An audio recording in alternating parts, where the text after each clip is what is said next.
Hello and welcome back. I'm Dr. Allison with Little Black Bag Functional Medicine, and today we are going to go somewhere that is really deep into the science and physiology of estrogen and cholesterol, but we're also going to have a lot of takeaways today. So I'm really excited to dive into this information with you. And we're going to be talking about specifically what estrogen is actually doing inside your cardiovascular system and your body, why that matters so much in perimenopause and menopause, what you can actually do about it, and why you need to understand your standard lipid or cholesterol panel and how it's not really telling you the full story. So if you've ever been told that your cholesterol is a little high, maybe you got handed a pamphlet about eating less fat, this episode is for you. And if you've been watching your lab shift as your hormones shift and wondering if those things are connected, they are 100%. So today we're going to talk about some of the reasons we have cholesterol, what it does for the body, the brain, and our hormones, how estrogen impacts cholesterol production and changes, and lastly, what you need to know so you can take steps to support your liver, see changes in your labs, and feel your best. Now, if this information is overwhelming for you, you want to take notes, don't worry. Click to the description in this podcast. I have a link to my blog with the transcript, with all of the notes, all of the charts, all the labs that you can look at. So it is already written down for you and you can just relax, learn, and look this up when you're ready. And before we dive in, again, another important note, what I share on this podcast is for educational purposes only. I love sharing this information, but nothing here is personalized medical advice. It doesn't create that provider-patient relationship between us. So if you're working through on your own, please do that with a clinician who knows your full picture. Contact me, get started with a new patient process. We're here for you, but we need to make sure that you're being seen and taken care of, not just ordering labs on your own and trying to fix things. You need a good team. So let's start with how cholesterol is not the villain, because it's something that's been genuinely represented in public health messaging for decades, and it's not what we have been taught it is. So cholesterol is not a toxin. Your body makes it on purpose. It's necessary for everything. Every cell membrane you have depends on it. Every steroid hormone you produce, like estrogen, estradiol, progesterone, testosterone, cortisol, all of that starts with cholesterol as the raw material. Your brain houses about a quarter of your body's total cholesterol because it needs it for synapse formation, for myelin integrity, for neurotransmitter function. So when we deprive the body of cholesterol without understanding what it does, we're not just changing a number on a lab panel, we're potentially affecting energy production, hormone availability, cellular communication, and brain function. And that's a really big deal, and rarely is it part of this conversation because we're so focused on lowering a number on a lab and not asking people how they're feeling. So the more accurate question is not, how do we lower cholesterol, but what is happening inside the environment of the body that the cholesterol is moving through? Because the same cholesterol burden or lipid burden that was totally fine in your 30s can start to behave very differently in midlife. And the reason for that shift is largely hormonal. So cholesterol is the substrate, and the particles that carry it are the delivery vehicles. And the vascular environment, meaning the health of your arterial walls, the degree of inflammation, the presence or absence of oxidative stress, your insulin signaling, and yes, your hormonal status, that is what determines whether those particles stay inert or start causing problems. So let's talk about what estrogen does for your heart.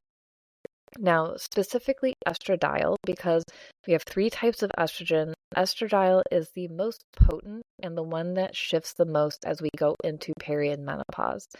So estradiol is not just your period hormone, it's also a cardiovascular protector.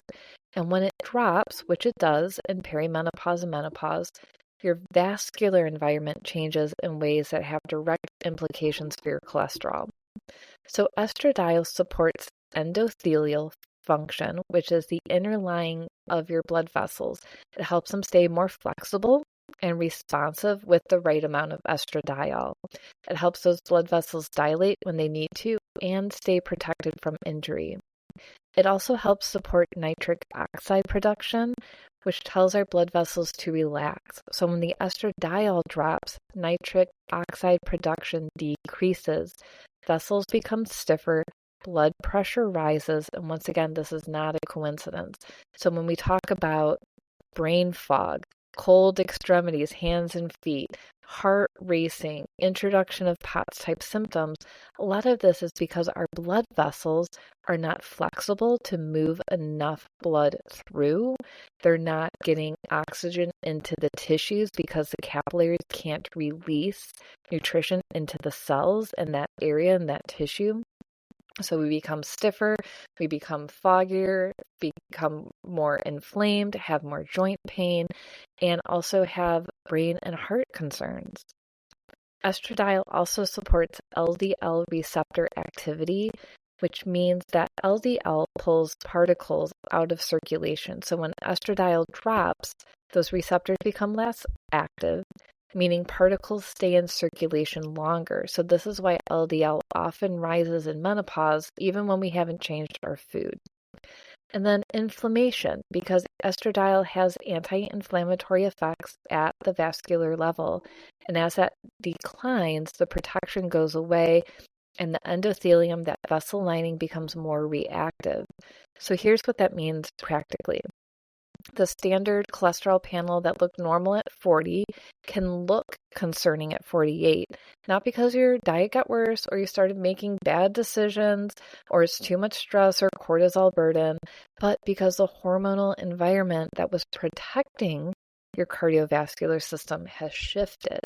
And if we're only looking at total cholesterol and LDL or some ratios without understanding that context and then going right to pharmaceuticals, we're missing a really large part of that picture. This is also another important point that I like to bring up because we like to talk about folate and B vitamins. As our estrogen declines, your vascular system loses that buffer. Lab levels like homocysteine can creep up. Endothelial function decreases. So this is when having the right forms of B vitamins, specifically methylfolate and folinic acid, so that's FOLINIC, rather than synthetic folic acid, can make a real difference. So folinic acid is required for proper nitric oxide function. And when that pathway is supported, our blood vessels stay more responsive.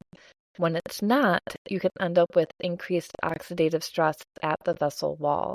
So methylfolate supports homocysteine clearance through the methylation cycle, and elevated homocysteine actively damages the lining of our blood vessels. So in midlife and all these hormone changes, where the vascular system is already more vulnerable, this makes the problem considerably worse, compounds it. So synthetic folic acid, which is what's in most supplements and fortified foods, does not reliably convert to the active forms for many women, and it can actually compete at receptor sites without delivering the nutritional benefits that the cells need. So this is another one of those nuances in nutrition that makes changes in midlife more crucial than it did before. So let's go into some labs and talking about what you should have ordered, what you need to talk about with your physician, because I want you to be empowered to have a different conversation and know what to ask for if your standard panel keeps coming back either normal or just hearing criticism about your cholesterol and food choices when you feel like nothing else has changed in your life other than the hormones. So our standard lipid panel gives you your total cholesterol, LDL, HDL, usually very low, so VLDLs, and triglycerides. And that's the starting point, not the finish line. When we talk about cholesterol itself, the American Heart Association sets that national reference range and maxes out at 200. Anything over 200 is flagged as a concern. But in practice, most women are in midlife especially are going to run over 200 simply because of hormone biology. That number alone, without the hormone context, is not a diagnosis of a problem. The other thing that I see often in my practice is women coming in with cholesterol at 120, 130, 140, and they're told that, oh my gosh, your cholesterol is so healthy, your labs are perfect. But think about it, if your cholesterol is your brain, your cell walls, every part of your hormones, you don't have the nutritional base of cholesterol and fats to get you to a state of healthy hormones. So it actually goes both ways. Too low is bad, too high is not great either. Triglycerides are another important part of this picture that I like to talk about because triglycerides should run about roughly half of the total cholesterol value. So when they're higher than that, it's usually a signal that blood sugar regulation is off, what we call reactive hypoglycemia, where the blood glucose rises and falls throughout the day, usually because you wake up, we're fasting, you have a cup of coffee, maybe you skip breakfast, you're doing intermittent fasting, and you don't have lunch till 2. Like, all of these blood sugar fluctuations can affect our cholesterol and triglycerides. So the triglyceride elevation creates another inflammatory pattern that compounds cardiovascular risk. So we need to look at this from a metabolic point of view, a food and calorie point of view, as well as hormonal. So some other labs we want to look at is ApoB, which contains the actual number of particles, not just the cholesterol inside them. So this helps us understand what is interacting with the vessel walls, where it's coming from. LPA is largely genetic, so that way we can understand if there's genetic factors at risk as well. And also because statins don't lower it and may worsen this, we need to look at how this affects clot breakdown, premature heart disease, and understand how everything's interacting within the body as well. MPO reflects early vascular oxidative stress, and it's released by the immune cells, which also can deplete nitric oxide, and we can manage that nutritionally as well. We have LP-PLA2, which is carried on those ApoB particles and expressed with macrophages, so part of our immune system inside plaque. So this also gives us an insight into your plaque development and what's going on there. We always run CRP. You might see hsCRP, which stands for highly sensitive, and that's a systemic-wide inflammatory marker, and it tracks cardiovascular inflammation as well. It doesn't tell us exactly where the inflammation lives, but tells us that it's present and something that's really important, usually run on standard yearly panels as well. So we also want to look at fasting insulin and C-peptide to understand if there's a level of insulin resistance, high insulin, and if that's affecting your lipid panel. We want to look at homocysteine because that's driving damage to the endothelium. It tells us how your B vitamins and methylation processes are going. It can give us a clue if there's any MTHFR genetic variants, and also really important because in midlife, our methylation from estrogen support declines. So again, we need to target B vitamins, not just hormones too. We always want to look at a full thyroid panel because thyroid hormones support LDL clearance and liver clearance, and sometimes subclinical hypothyroidism is a common driver of higher cholesterol, higher LDL. So we can manage the thyroid to help support cholesterol levels. And then, of course, running estradiol because that tells us what's going on in the vascular environment, not just as a sex hormone, but also how is it affecting the rest of the body. So when you bring all of these markers together, you move from a static number to a dynamic picture. You can see that these particles are elevated because the liver is overproducing them, or maybe your clearance is inefficient, or the environment that they're moving through is too inflamed and too reactive. And those all require different strategies. So let's pause here for a moment, because if your inner voice is saying, why didn't anyone tell me this? Or what does this even mean for me? Because I know I have these markers off. I just need to know what to do. We're going to get there. Deep breath.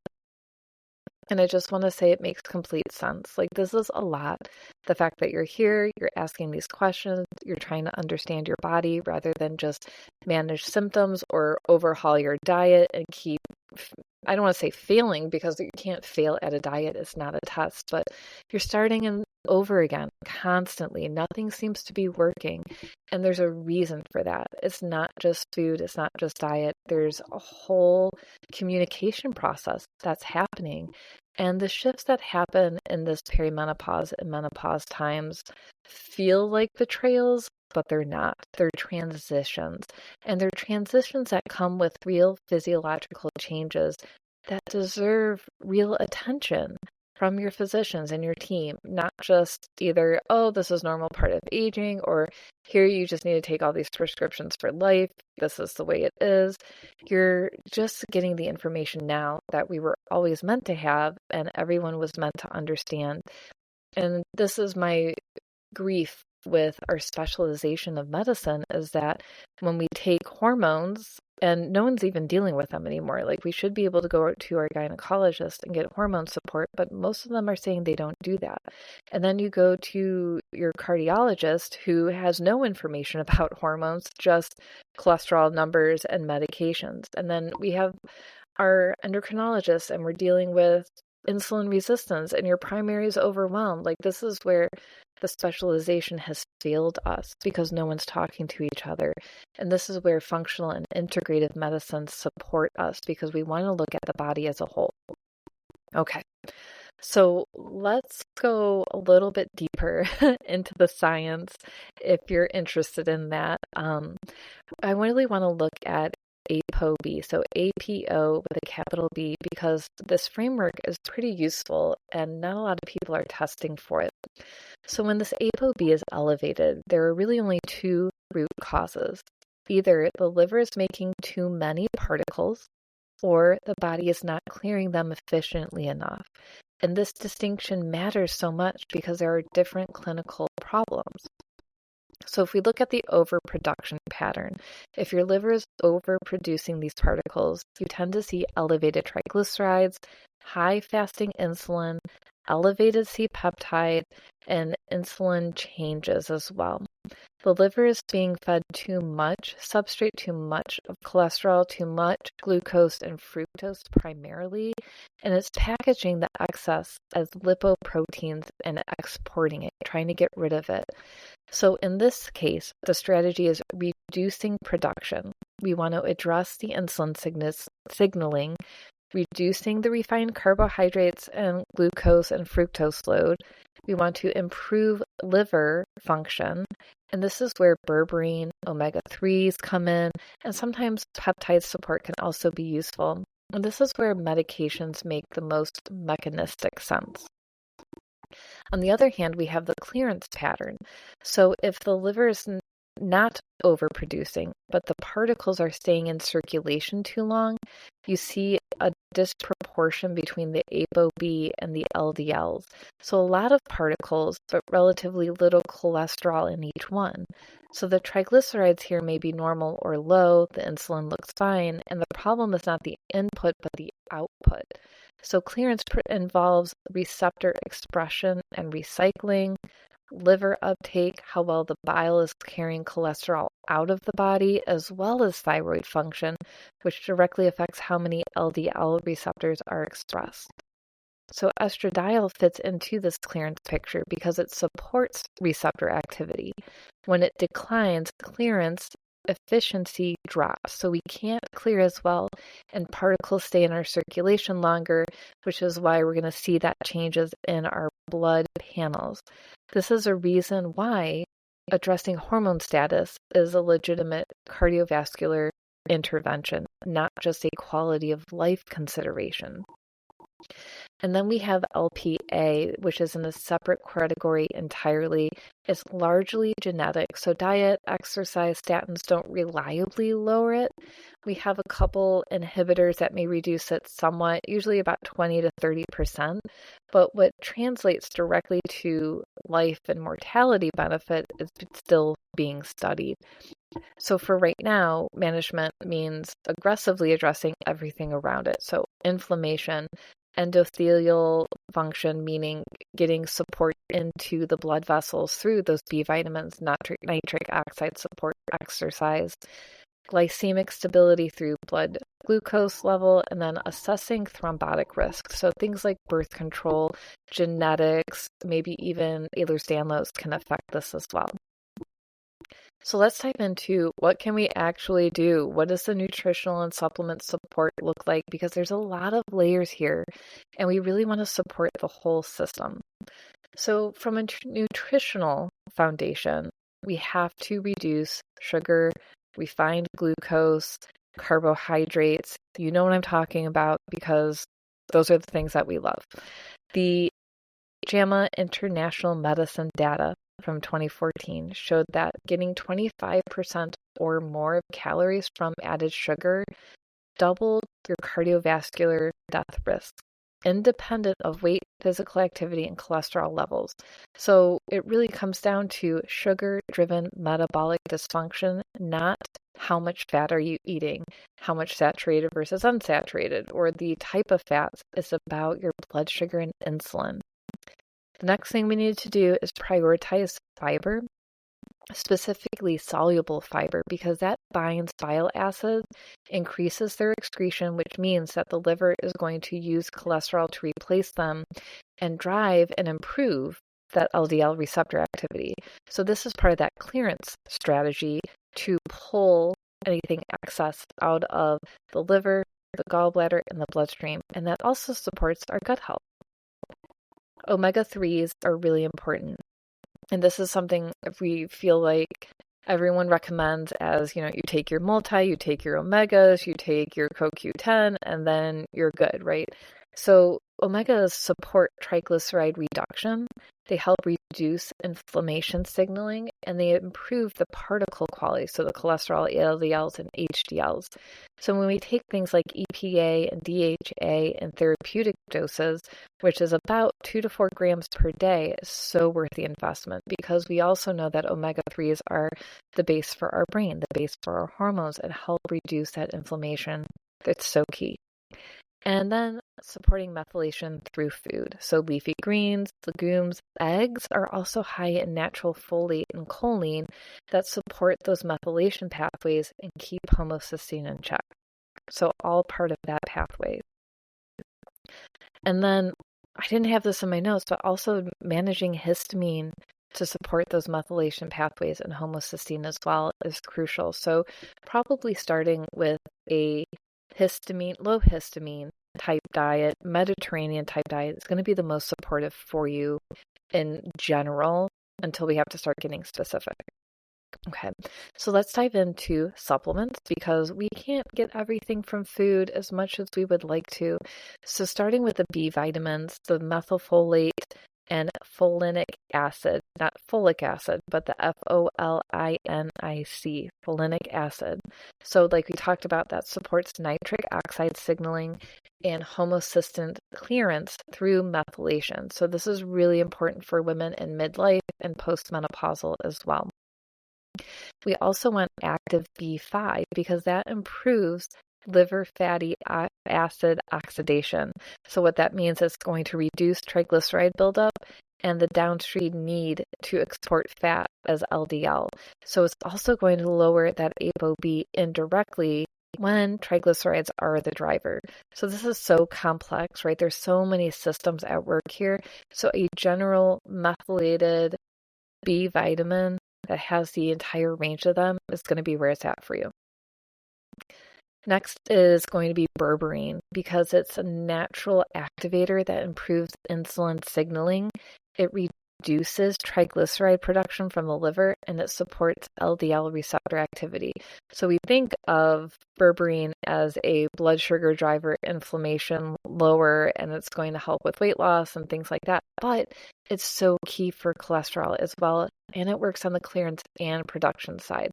So we have to always think about cholesterol being directly tied in with our blood sugar and insulin levels and receptors there as well. I love using bergamot as an essential oil as well, because those citrus polyphenols work really similar to berberine. It supports healthy cholesterol regulation and particle quality as well, which is why doTERRA, which is my go-to, includes it in a lot of their insulin support products like MetaPower and Mito2 Max, which is my go-to. Green tea is another one that may help because it helps support the liver and lipid handling. However, we don't recommend it if you're dealing with autoimmunity because it can be a driver of that Th1, Th2 imbalance, especially if you have any type of thyroid issue. So green tea is on my list, but not for everyone. A good one for everyone is actually antihistamines like quercetin and anti-inflammatories like curcumin, because those support the signaling between the cells and also the liver and how it clears cholesterol. Magnesium is another great one because it supports insulin sensitivity, helps with blood pressure regulation, helps with vascular tone and methylation, and we all need more magnesium as well. And then lastly is CoQ10, especially if statins are already in the picture because it suppresses that pathway that produces CoQ10, and that's essential for mitochondrial energy production and cellular repair. Another thing I'd like to talk about is nitric oxide support because that is what's helping our blood vessels move and stay healthy and transport oxygen and nutrients as well. So I use Nitric Balance from Apex Energetics, and it has ingredients like ATP, N-acetyl L-carnitine, vinpocetine, and huperzine A, which all work together to support cellular energy and neurovascular health. And when we take nitric oxide support, the one thing that I want you to make sure to do is probably use it as a liquid when possible, because you're going to have the best benefit, the biggest benefit, which is what I was trying to say. And once you take that, I want you to do about 30 seconds of body weight exercises, maybe some squats, maybe some jumping jacks. If that's not available for you, just moving your arms and your legs, doing some side steps, because increasing your heart rate is going to increase the blood flow throughout your body. That nitric oxide support is going to move through your whole body, head to toe, rather than just staying closer in the abdomen and the digestive system. So we want to get it out into your whole system, head to toe, so you're getting that whole body support. And that's where you're going to see the difference in these supplements, is when you're actively using them, you're consistently using them, and you're going to need about 3 to 6 months of consistency to see these things work. So hang in there with me. If you start a protocol or you grab these supplements off of my Fullscript link, you'll get a discount with those. That's available for you as well, but it's not going to change overnight. It's not going to change because we took nitric oxide one time. You're going to see these changes within a few weeks, but in the labs, it's going to take some time. So be patient. We don't need to run and get labs done monthly. Don't fall for that scam. I see those ads. Check every 3 to 6 months, and maybe you just check the markers that are higher so you have your initial panel, and then you can hone in on what you need to be checking regularly with your physicians if that needs to be done at all. So hormone optimization with cholesterol honestly deserves its own episode because it's obviously very complex. Estrogen affects our cholesterol, affects our thyroid, affects our gut health, affects our brain health. It's not just on its own doing its own thing, just like cholesterol isn't separate and just related to food. It's tied in with every single system. So, in short, estradiol replacement, when appropriate and with proper evaluation, is not just a menopause symptom treatment. It's a cardiovascular intervention. It supports LDL receptor activity, vascular function, endothelial function, nitric oxide signaling, and inflammation as well, and the timing and delivery of this matter as well. So transdermal estradiol is appearing to carry fewer clotting risks than maybe the oral forms. And this is a conversation worth having with someone who understands the functional side of this, not just symptom management. So make sure that you're getting the right labs done, you're having the right evaluations. Okay? So let's take all this information, and friendly reminder, all of this is going to be on the blog, so that way you have everything saved for you. Cardiovascular disease is not just a cholesterol problem. It is a systems problem. It involves cholesterol and triglycerides and LDL, yes, but also the environment that those particles are moving through, the metabolic state of the body producing them and clearing them, the inflammatory and oxidative tone of your blood vessels, and critically for women in peri, the hormone biology that was quietly protecting all of it through our whole life and seeing these changes start to happen. So the standard lipid panel, cholesterol panel, is a starting point and a great one. Advanced markers like we talked about, specifically ApoB and the CRP, are going to give you so much more of a complete picture. And then layering in estrogen, thyroid, insulin, homocysteine, we stop looking at the numbers and start looking at the system. So you don't have to accept either your labs are fine when something feels off, but you don't have to also accept, oh my gosh, your cholesterol's at 201 is an emergency, because it's not. This is part of aging, yes, but your body is also trying to talk to you and tell us something. We can ask for more information. We want more information, and it's available easily. So if you're ready to dig in deeper to any of this with me, you can find me at littleblackbagmedicine.com. Work with women through functional medicine consultations, ongoing care, ongoing labs, whatever that they need, whatever you need specifically, to figure out where in the body are there hiccups and blocks and more work needed, so you can feel your best and not have to run around chasing diets and supplements. We're going to be very specific. So thank you so much for being here. I so appreciate you. Make sure to like and subscribe. You're doing an amazing job taking care of yourself. Keep it up, and we'll see you next time.